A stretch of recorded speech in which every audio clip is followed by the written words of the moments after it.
Hello friends, तो आज हम करने वाले हैं हमारा 9th क्लास का फर्स्ट चैप्टर का एक्सरसाइज 1.3 का topic which is decimal expansion. तो हम देखते हैं कि अगर हमें किसी भी नंबर को मान लो 7/2 को डेसिमल की फॉर्म में रिप्रेजेंट करना हो तो हम कैसे करेंगे। ये तो सिंपली हम देखते हैं कि क्या करेंगे, 7 को 2 से डिवाइड करेंगे, फिर देखेंगे 2 किस पे जा रहा है, 6 पे जा रहा है, 1 रिमाइंडर बच गया। तो हम क्या करते थे, पॉइंट लेते थे, फिर 0 नीचे लाते थे, पॉइंट के बाद 0 0 लगाते जाते थे, फिर ये 5 हो जाता था, 10 ये कैंसिल हो गया। तो अब ये जो कैंसिल हो गया और नंबर खत्म हो गया, इसको हम मैथ्स में क्या कहते हैं? इसको हम मैथ्स में कहते हैं कि ये क्या है, एक टर्मिनेटिंग नंबर है। टर्मिनेटिंग का मतलब क्या होता है कि ये एक ऐसा नंबर है जो पूरा टर्मिनेट हो जाता है। मींस अगर हम इसको इससे डिवाइड करते हैं तो आंसर एक टाइम के बाद जाके खत्म हो जाता है, ठीक है। और इसी में एक चीज और आती है, रियकरिंग। रियकरिंग क्या होती है? रियकरिंग का मतलब हमें क्या पता चल रहा है नाम से ही, रियकर, दोबारा दोबारा कर। मतलब कि अगर मेरा आंसर यहाँ पे खत्म नहीं होता या खत्म हो भी जाता तो 5 5 5 5 यहाँ पे खत्म होता, तो अब ये 5 क्या कर रहा है, रिपीट कर रहा है। ये जो नंबर है वो टर्मिनेटिंग तो होता लेकिन क्या होता, रियकरिंग होता है ना। और कुछ नंबर क्या होते हैं जो नॉन टर्मिनेटिंग भी होते हैं और नॉन रियकरिंग भी होते हैं। मतलब समझ नहीं आया, देखिए, नॉन टर्मिनेटिंग मतलब जो टर्मिनेट नहीं होते, मतलब जो नंबर खत्म नहीं होते, चलते जाते हैं चलते जाते हैं चलते जाते हैं चलते जाते हैं। जैसे कि 11/3 हम इसको डिवाइड करेंगे तो क्या आएगा, 3 3 जा 9, फिर 3 3 जा 9, आंसर क्या बचा 3। 3 को दोबारा करेंगे तो क्या आ जाएगा, 30 बन जाएगा ना, 3 7 जा 28, फिर 2 आ जाएगा, है ना, 3 3 फिर क्या आ जाएगा, 3 6 जा 18, फिर 2 आ जाएगा 6, फिर 2 6, फिर 2 6। नंबर खत्म नहीं हो रहा। नंबर खत्म नहीं हो रहा का इसका मतलब क्या होता है कि नंबर चलता ही जा रहा है, वो क्या है, नॉन टर्मिनेटिंग। और अब यहाँ सिर्फ एक ही नंबर चले जा रहा है, 6 6 6 6 6 6 6, तो ये क्या है, रियकरिंग। अब यहाँ क्या टर्म आई है, नॉन रियकरिंग, मतलब खत्म तो नहीं हो रहा, अलग अलग नंबर आए जा रहे हैं, 5 8 2 1 3 6 4 5 ऐसे। इसका मतलब ये नहीं है कि 7 यहाँ आ गया तो 7 कहीं नहीं आ सकता, 8 6 यहाँ आ गया तो 6 कहीं आगे आ ही नहीं सकता, नहीं। इसका मतलब ये है कि एक इंटरवल में नहीं आ सकता। जैसे अगर आगे भी 0 0 1 आया है तो उसके बाद भी 0 0 1 आ रहा है, उसके बाद भी 0 0 1 आ रहा है, दैट्स कॉल्ड रिपीटिंग। ओके, तो हम क्या देखते हैं, हमने 2 टर्म्स पढ़ी, टर्मिनेटिंग नॉन टर्मिनेटिंग, रियकरिंग नॉन रियकरिंग। अगर कोई आपसे सबसे बड़ा सवाल पूछे, सबसे बड़ा एग्जाम्पल पूछे किसका, नॉन टर्मिनेटिंग और नॉन रियकरिंग का, तो कौन सा एग्जाम्पल है, पाई। पाई की वैल्यू ना तो टर्मिनेट होती है ना ही रियकरिंग है, अप टू 50 डेसिमल्स तक तो सबने निकाल के देखा है, ठीक है। उसके बाद नहीं देखा, ना 50 डेसिमल तक ना वो रिपीट हो रही है ना वो टर्मिनेट हो रही है। ओके, अब हम देखते हैं, हमें सिंपली डेसिमल एक्सपेंशन में क्या करना होता है, डिवाइड करना होता है नंबर्स को। अब जो नंबर्स क्या करते हैं, रिपीट करते हैं, हम उनको ना क्या कैसे लिख देते हैं, जैसे कि 7.2 बार, हम ऐसे की फॉर्म में लिखते हैं। अब ये बार का मतलब क्या है कि 2 रिपीट हो जा रहा है, हो जा रहा है, हो जा रहा है, खत्म ही नहीं हो रहा। तो हमने क्या कर दिया, 7.2 लिखा और 2 के ऊपर क्या लगा दिया, बार। तो आपको अगर जिस भी क्वेश्चन पे, किसी भी क्वेश्चन पे बार दिखाई देता है तो वो क्या डिनोट करता है कि वो नंबर क्या है, non terminating and repeating. Okay, ये वाला नंबर रिपीट किए जा रहा है ना, इसी वजह से। तो हम देखते हैं कि अगर मुझे कहा जाए कि आप ये 7√2 को किसकी फॉर्म में रिप्रेजेंट करो, डेसिमल की फॉर्म में, मींस p/q, डेसिमल की में तो है वो। तो अब हम यहाँ पे क्या करते हैं कि इसको किसकी फॉर्म में रिप्रेजेंट करो, p/q की। अब सिंपली लोग क्या कहते हैं, अगर 10.2 दे रखा है, इसको p/q की फॉर्म में रिप्रेजेंट करना, तो क्या करेंगे, पॉइंट हटा के नीचे 10 डाल देंगे। अगर 2.004 को रिप्रेजेंट करना है तो क्या करेंगे, सब लिख दो और नीचे 0 डाल दो, है ना। जितने डेसिमल के बाद नंबर है उतने नीचे 0 डाल दो, ऐसे p/q की फॉर्म में रिप्रेजेंट हो जाता है। लेकिन इसको कैसे रिप्रेजेंट करें, ये तो हमारे पास क्या है, ये तो चलता ही जा रहा है 2 नंबर। तो हम क्या करते हैं, x = 7.2 बार लेते हैं, ठीक है। उसके बाद दोनों को बोथ साइड्स किससे मल्टीप्लाई कर देते हैं, 10 से। जितनी क्या होती है, देखो अब यहाँ पे 2 है ना, तो अगर हम इसको 10 से मल्टीप्लाई करेंगे तो 2 आगे आ जाएगा। देखो यहाँ पे 10x हो गया।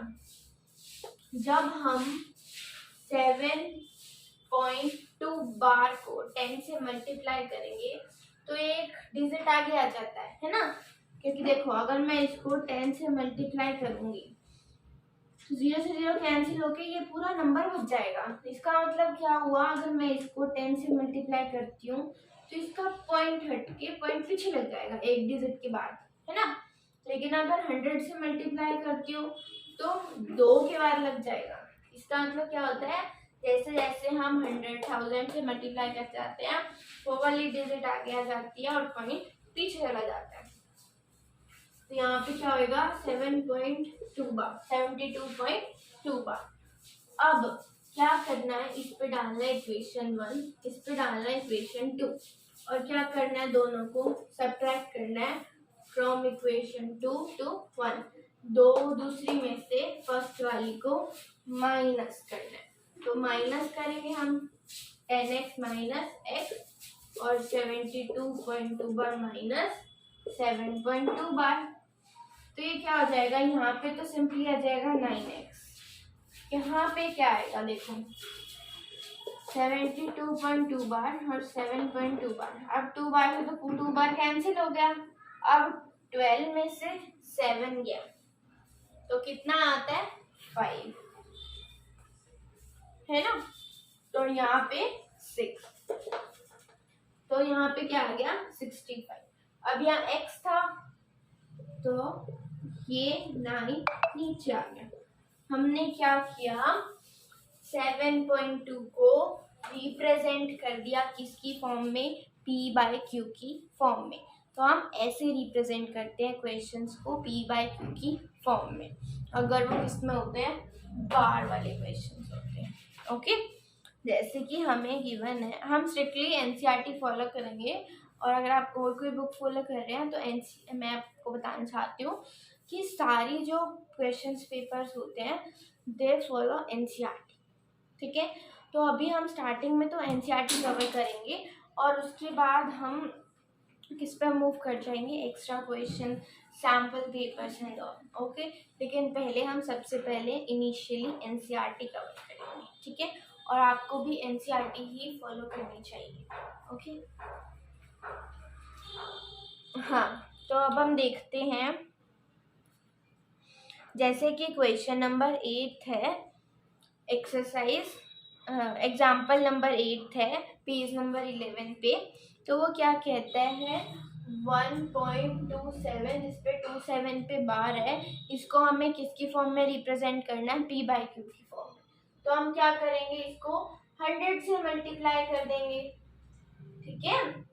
तो ये क्या आ जाएंगी, दोनों डिजिट आगे आ जाएंगी, दो इक्वेशन आ जाएंगी जैसे यहाँ पे आई थी। फिर इक्वेशन 2 में से 1 को माइनस कर देंगे, हमारे पास आंसर आ जाएगा p बाई क्यू की फॉर्म में।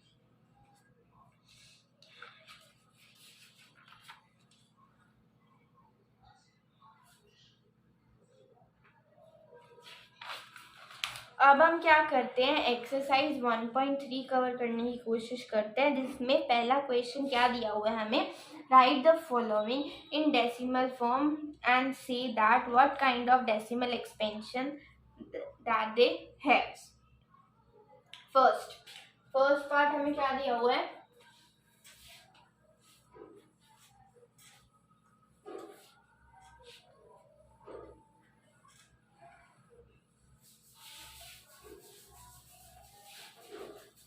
फर्स्ट पार्ट हमें क्या दिया हुआ है, 36/100। 36/100 है, इसको हमें सिंपली डेसिमल फॉर्म में कन्वर्ट करना है, तो सिंपली आंसर हो जाएगा 0.36, है ना। और ये क्या दिखा रहा है कि ये टर्मिनेटिंग भी है और नॉन रिपीटिंग भी है ना, टर्मिनेट भी हो गया और कुछ कोई टर्म रिपीट भी नहीं हो रही। सेकेंड क्या दिखाता है, 1/11। अब देखो 1/11 है, हमें सीधा पता चल रहा है कि 1/11, 1 को 11 से करना है, तो ये तो स्टार्ट ही किससे हो रहा है, पॉइंट से। जीरो रखने से भी कुछ नहीं हो रहा, डबल जीरो रखनी पड़ रही है, तो यहाँ पे क्या आ जाएगा 99, फिर 1, फिर 9, है ना। तो क्या आता जा रहा है, 090909090909 आता जा रहा है, तो ये क्या हो गया, repeating and non terminating number.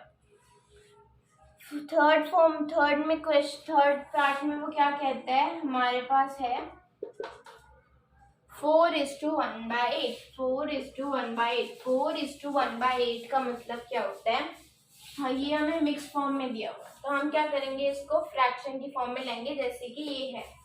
तो हम क्या करते हैं, इसको फ्रैक्शन की फॉर्म लाने के लिए 8 को 4 से मल्टीप्लाई +1, मतलब इस वाली चीज को इससे मल्टीप्लाई करते हैं और न्यूमिनेटर को ऐड कर देते हैं। तो यहाँ क्या आ जाएगा, 8 4 32 +1 33/8। इसको अब हम क्या करेंगे, आपस में डिवाइड करेंगे। अगर ये टर्मिनेट हो जाएगा तो टर्मिनेटिंग, नहीं होगा तो नॉन टर्मिनेटिंग, और अगर इसमें कोई टर्म रिपीट हो रही है तो रिपीटिंग और टर्मिनेटिंग या नॉन टर्मिनेटिंग। फोर्थ पार्ट क्या कहता है, 3/13। सिंपल है, डिवाइड करेंगे, आंसर देखेंगे। Fifth 2/11, simple. सिक्स्थ 329/400। ओके, इसको भी क्या करना है, सिंपली डिवाइड करना है। क्वेश्चन नंबर 2 देखिए, क्वेश्चन नंबर 2 कहता है यू नो दैट 1/7 दिस। अब हमें क्या दिया हुआ है, हमें एक क्वेश्चन दिया हुआ है जिसमें 1/7 की वैल्यू दी हुई है 0.142857, 142,857, और इस पे क्या लगाया हुआ है, बार। अब वो कह रहा है कि किसकी वैल्यू फाइंड आउट करो, 4/7, 5/7 and 6/7 without doing long division method. Okay, मतलब हमें इसकी हेल्प से इनका आंसर निकालना है। तो हम क्या देखेंगे कि 1/7 तो सब में कॉमन है, तो अगर मुझे 4/7 निकालना है तो मैं इसको ये लिख सकती हूँ 4 × 1/7, कोई फर्क नहीं पड़ेगा। अब 1/7 की वैल्यू तो मुझे गिवन है ये रही, तो मैं क्या करूँ, 4 को मल्टीप्लाई कर दूँ 0.142857 से, तो मेरे पास किसकी आ जाएगी, 4/7 की वैल्यू आ जाएगी। अब मैं डिवाइड करती हूँ तो क्या आ जाएगा, 7 4 28, 2 इधर कैरी, 5 4 20, 22, 2 कैरी, 8 8 4 जा 32, 34, 3 कैरी। अब 4 2 जा 8, 9 10 11, 1 कैरी। 4 4 जा 16, 1 17, 1 कैरी। 4 1 जा 4 और 1 5.0। आंसर आ गया हमारे पास। ये क्या आ गया 4/7 का। ऐसे ही जब 5 करना होगा तो 5/7, 6 करना होगा तो 6/7। ठीक है, ऐसे ही हम क्या करेंगे आंसर निकाल देंगे। ठीक है, अब हम देखते हैं क्वेश्चन नंबर 3। हमारा क्वेश्चन नंबर 3 क्या कहता है, express the following in the form of p by q where p and q are integers and q are not equal to 0।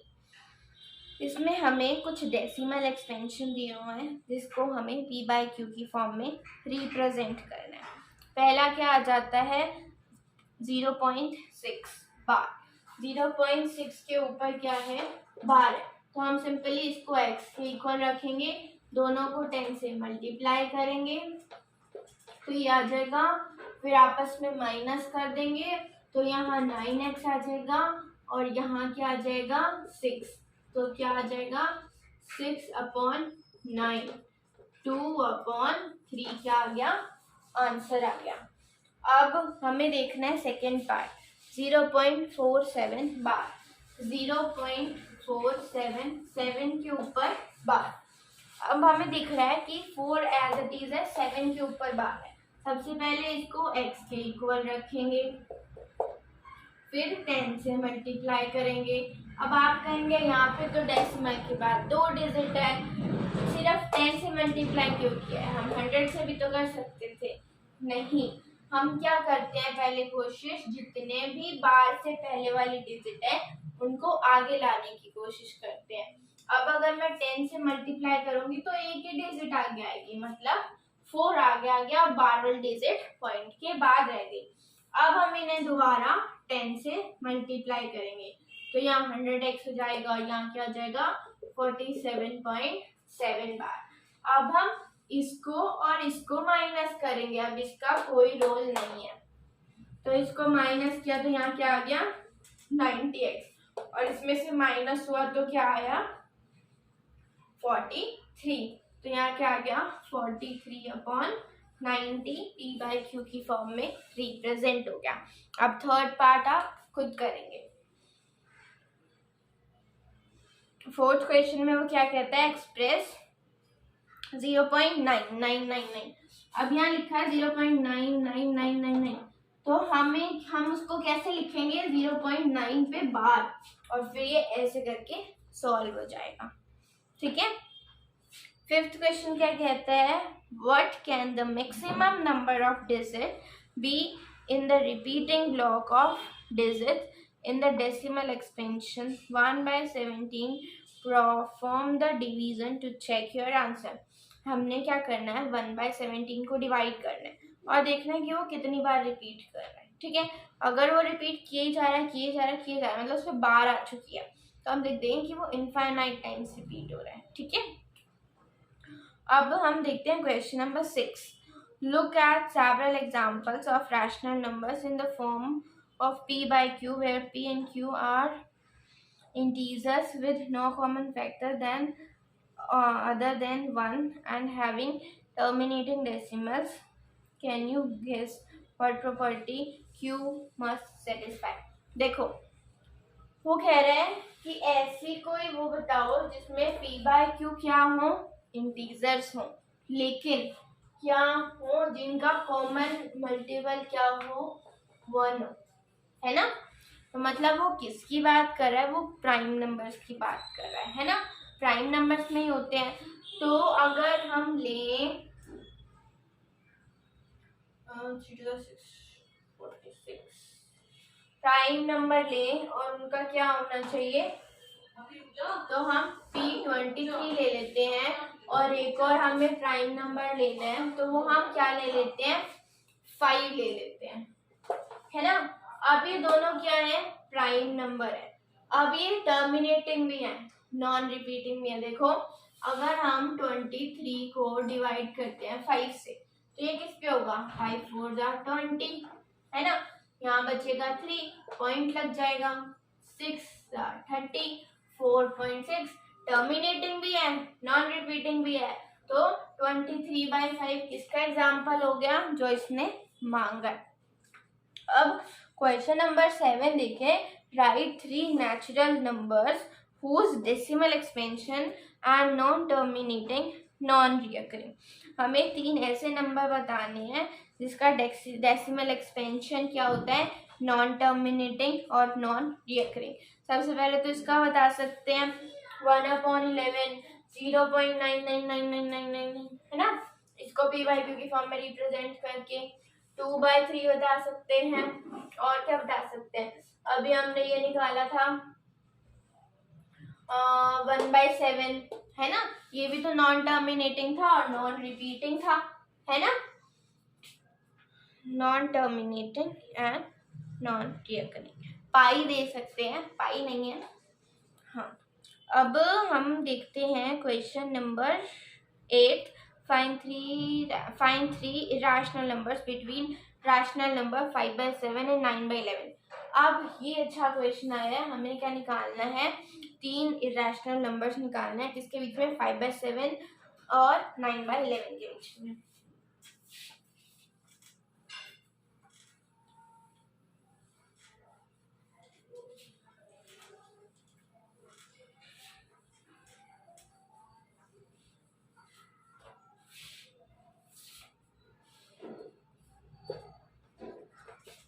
5/7 और 9/11 के बीच में क्या निकालना है, इरेशनल नंबर। इरेशनल नंबर निकालने के लिए सबसे पहले हम क्या करेंगे, इनको डेसिमल में चेंज करेंगे। डेसिमल में चेंज करेंगे तो ये क्या आएंगे, 0.7 6 42, 7 7 49, 7, फिर क्या बचा 1, फिर 1 है ना, इतना निकाल देते हैं। इस पे करते हैं 0 पॉइंट क्या जाएगा 88 जाएगा ना, फिर 2, फिर 1। अब देखो इसके बीच में 2 इरेशनल नंबर्स निकालने हैं, तो हम क्या निकाल सकते हैं, 0.710 71000 71000 71000।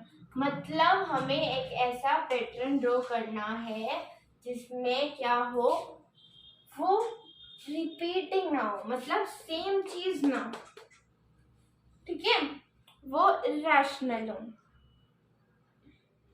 अब 9th क्वेश्चन में वो क्या कहते हैं, classify the following numbers as rational और इरेशनल। सबसे पहला पार्ट आता है √23। √23 क्या है, रैशनल है irrational? 23 is a perfect square, not, it's comes in the category of irrational numbers. Second part, √225। √225, अब 225 किसका स्क्वायर होता है, किसका स्क्वायर होता है, 15 का। तो 15 बाहर आ गया तो क्या है ये, rational, it is not irrational, it's rational. Third part 0.3796, of course ये तो रैशनल है ना, 0.3796 पी बाई क्यू की फॉर्म में रिप्रेजेंट हो गया, और ये भी इंटीजर, ये भी integer, of course rational. Fifth part 20 में क्या रिपीट हो रहा है, 478, ये ऐसा नंबर है 7.478, ये तो इरेशनल होता है ना, इट्स कम इनटू इरेशनल। और लास्ट पार्ट तो हमें दिख ही रहा है वो क्या है, इरेशनल। ओके, तो यहाँ पे हमारी एक्सरसाइज 1.3 भी कंप्लीट होती है। इसके आगे हम क्या करेंगे, representing the real numbers on the number line, की रियल नंबर्स को हम नंबर लाइन पे कैसे रिप्रेजेंट करते हैं। If you like this video please hit the bell icon and share, subscribe our channel. Thanks for watching.